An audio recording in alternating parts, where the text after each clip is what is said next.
ازيكم؟ يا رب تكونوا بخير. النهارده هنعمل نوع من انواع المخبوزات سهل جدا وبطريقه تشكيل جديده، وكمان مكوناتها موجوده في كل بيت، هنقدر نعملها بمنتهى البساطه والسهوله. تعالوا نشوفها بقى هنعملها ازاي. نسمي الله ونبدا الوصفه. بيضه، معلقتين من السكر، معلقتين كبار، وكمان هنضيف رشه من الفانيليا، ونص كوبايه من الزيت او 100 ملي من الزيت. هنقلب المكونات دي كلها كده مع بعض، ندوب السكر والبيض والزيت كده، نخلطهم كويس جدا. الوصفة مش هتاخد منك اي وقت خالص. وبعد كده هنبتدي نضيف كوباية من المية الدافية، حوالي 200 ملي. انا هسيب لكم المقادير كلها في صندوق الوصف. معانا كمان معلقة كبيرة من الخميرة الفورية، وهنقلب كل الكلام ده مع بعض كويس قوي، نمزج الخليط كويس جدا. وبعد كده نبتدي نضيف 3 كوبايات ونص من الدقيق، حوالي 560 جرام من الدقيق، دقيق لجميع الأغراض. وهنضيف ال3 كوبايات ونص، هنضيف عليهم كمان نص معلقة صغيرة من البيكنج باودر، وهنضيف نص معلقة صغيرة من الملح، أو يعني ربع معلقة مثلا من الملح. طبعا على حسب الحشوة، لو احنا هنعمل الحشوة حادقة ممكن نزود الملح شوية، لو الحشوة حلوة ممكن نقلل الملح شوية من ربع معلقة لنص معلقة. ونبتدي نعجن الكلام ده كله مع بعض، ونقلبه الأول كده بسباتيولا. نخلط كل المكونات مع بعض، وبعد كده نبتدي نعجنها بإيدينا كويس جدا. مقادير سهلة وبسيطة وما فيهاش أي تعقيد. حطينا بيضة، معلقتين سكر، رشة فانيليا، نص كوباية زيت، وقلبنا الكلام دوت مع بعضه. وبعد كده حطينا كوباية من المية الدافية، ومعلقة كبيرة خميرة، و3 كوبايات ونص من الدقيق، وكمان نص معلقة صغيرة من البيكنج باودر، وربع معلقة صغيرة من الملح. عجناها كويس جدا لغاية ما اتكونت معانا عجينة ناعمة بالشكل ده، ومش بتلزق في ايدينا ولا حاجة، عجينة ناعمة. بنبتدي نسيبها تخمر، نحطها في بولة ونبتدي تسيبها تخمر حوالي نص ساعة. طبعا احنا دلوقتي الجو بقى ادفى، فممكن العجاين بتخمر اسرع، لكن لو احنا في الشتاء ممكن نسيبها وقت اطول من كده، نسيبها حوالي 45 دقيقة. لكن دلوقتي الجو معقول، يعني نص ساعة هتكون خمرت معانا بالشكل الجميل ده.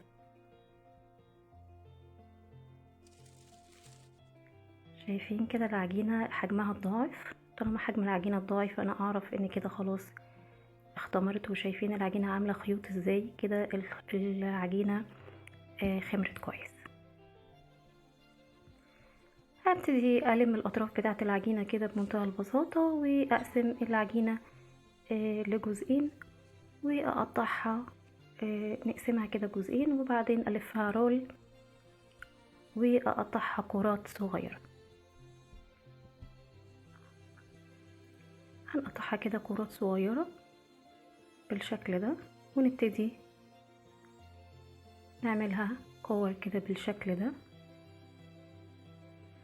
قفليها بقى بالطريقه الاسهل ليكي او الطريقه اللي تعجبك. انا بوريكم اكتر من طريقه، بس انا بحب الطريقه اللي بتتعمل على الرخامه، بحطها بين ايديا كده. الطريقه دي الاسهل بالنسبه لي والافضل، بتتشكل بسرعه جدا وكمان بتديني شكل منتظم. بعد ما حطينا خلصنا الكميه كلها وقطعناها، هنبتدي نفردها بالشكل ده كده. طريقه التشكيل سهله مش صعبه، بس بتطلع شكل حلو قوي ولطيف. بنعملها كده، نبتدي نطبقها وندوس على الاطراف بسيط، ونبتدي نحط الحشو. الحشوه دي انا حاطه هنا ميكس جبن، يعني حاطه شيدر مع جبنه تركي مع جبنه بيضه. انت ممكن تحطي اي حشوه تعجبك، عايزه جبنه بس بيضه، جبنه تركي بس، جبنه شيدر، زي ما تحبي. بصوا الموضوع سهل وبسيط ازاي. بنقفلها كده بمنتهى البساطه ونحشيها ويبقى شكلها ده. هوريكم اكتر من واحده عشان تعرفوا تشكلوها ازاي. نظبط كده الدايره بتاعتنا كده بالشكل ده، ونقطعها بسكينه او برول زي كده، وبنضم الطرفين على بعض ونحط الحشوة في النص ونبتدي نقفل المثلث عليها او نقفلها كده زي المثلث كده من الناحيتين. ممكن كمان نحشي حشوات تانية. انا هنا حشيت كمان نوتيلا، وعايزه اقول لكم ما حصلهاش اي حاجه في الفرن ولا خرجت من العجينه ولا اي حاجه، بس بنبتدي نقفل عليها كده كويس ونرصها في صينيه ونسيبها تخمر.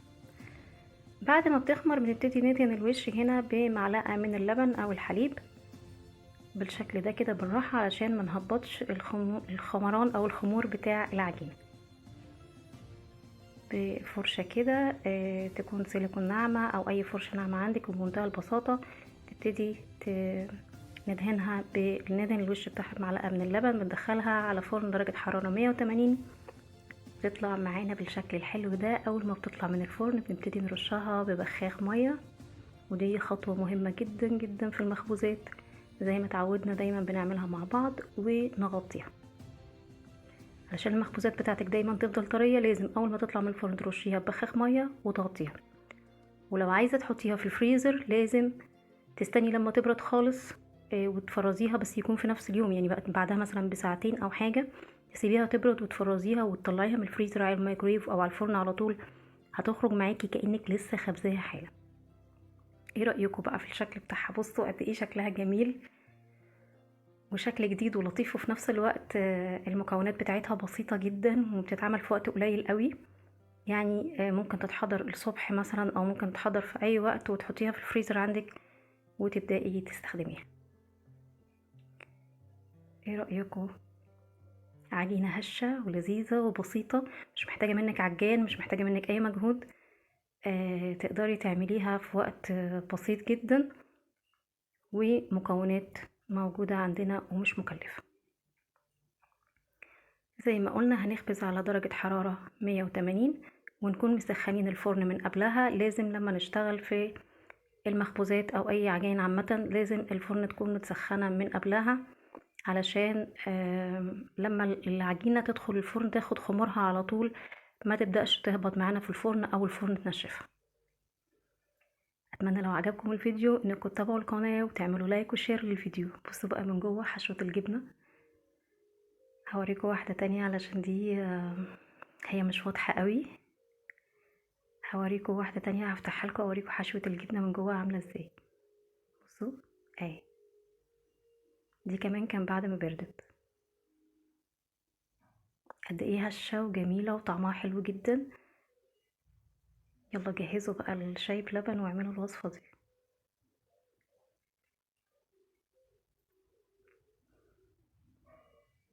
بصوا مقفولة ما اتفتحتش تماما، انا بوريها لكم فوق وتحت ومتحمرة، وشها متحمر فوق وتحت وما فتحتش في الفرن. يعني بصوا الشوكولاتة، بصوا النوتيلا قاعدة يعني سايحة بس في نفس الوقت ما خرجتش من العجينة.